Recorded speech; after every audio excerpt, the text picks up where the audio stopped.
How seasoned a chef you are, there are always new ingredients and recipes to get fired up about.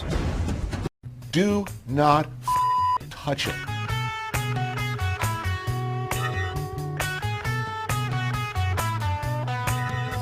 And here is maybe the most overlooked feature or factor in the success or failure of a steak, particularly a thick steak, but it's true of all meat.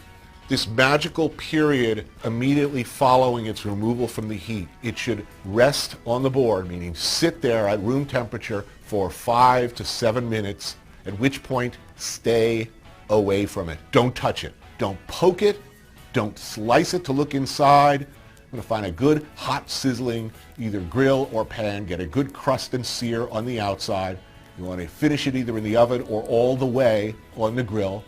Do not start slicing it into slices right away. What's going on inside is it is continuing to cook, but even more importantly, the juices are distributing themselves in a truly wonderful alignment. That's why if you cut into a steak too quickly off the barbecue, you get this sort of bullseye pattern instead of what it should be, a gentle graduation from red to various hues of pink to the outer crust. All the difference in the world between a good steak and a totally messed up steak is going on in that period of time that you're just doing nothing. Nothing. And then just let it sit. Don't wrap it in foil. Don't cover it. Don't poke it. Don't prod it. Don't even look at it. Just let it sit there. Leave it alone. Again, mature steaks. And as always, I'll make my paste and my seasoning. So with the beef, we'll use the beef cube, tiny bit of olive oil in that to make that paste. It's approximately half a cube of steak. Right, the guide to cooking a perfect steak. Hot pan. The secret here is to make sure that we literally sear the steak and not boil it. Season it first. Beautifully done. Get some nice large grains of pepper, so you got a nice bit of heat. Mop up all that seasoning and sort of push in. The four most important parts to make sure you take them out of the fridge 20 minutes before you actually start cooking them. Cooking a steak, that's... Just mix that in.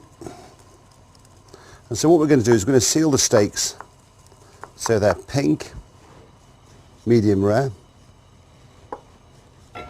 I was taught years ago to season steaks with salt and pepper. And one day, my fascination for stock cubes, I thought, let's make a paste. And that's what I did. Stone cold in the centre, you're going to have to overcook it on the outside. Pan's just started smoking, touch of oil in, roll that round, and then just lay the steaks away, always away from you, and let the pan do the work. I made a paste. I tried it.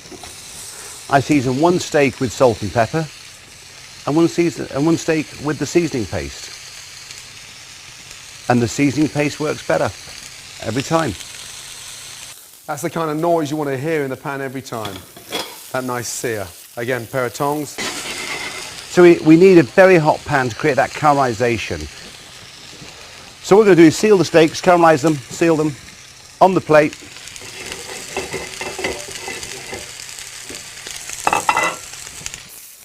Turn it over very carefully. Literally 30 seconds in the pan, you can see the colour. Beautiful.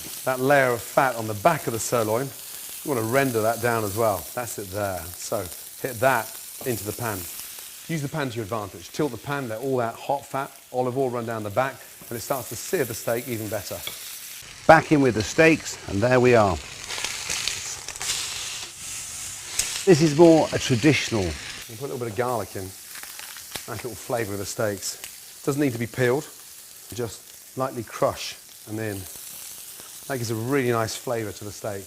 Turning every minute so you've got that nice even colour. Go home Saturday night, me and the wife, peppered steak. And if you're turning your steaks every minute, it starts to cook evenly. A little bit of thyme. It's really nice to get that nice fragrant smell of thyme. And a touch more. I quite like my steaks rare, so rare is here, opposite the palm, at the top. Medium is there, and well done is at the top of your wrist. Deglass with some Worcester sauce, bit of cream, and it's delicious. But little knobs of butter. And this is where the steak starts to take on a completely different flavour. Tilt the pan, then just baste the steaks. That fried thyme, that garlic. Nothing's burning, and that's why we started off with olive oil. And so we'll take these out. So there's our steaks.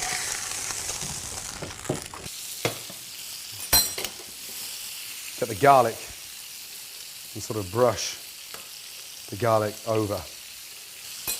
Off with the gas. Generous amount of Worcester sauce, and then just add some cream, some green peppercorns, optional. Put the steaks back in. Take them out. Beautiful.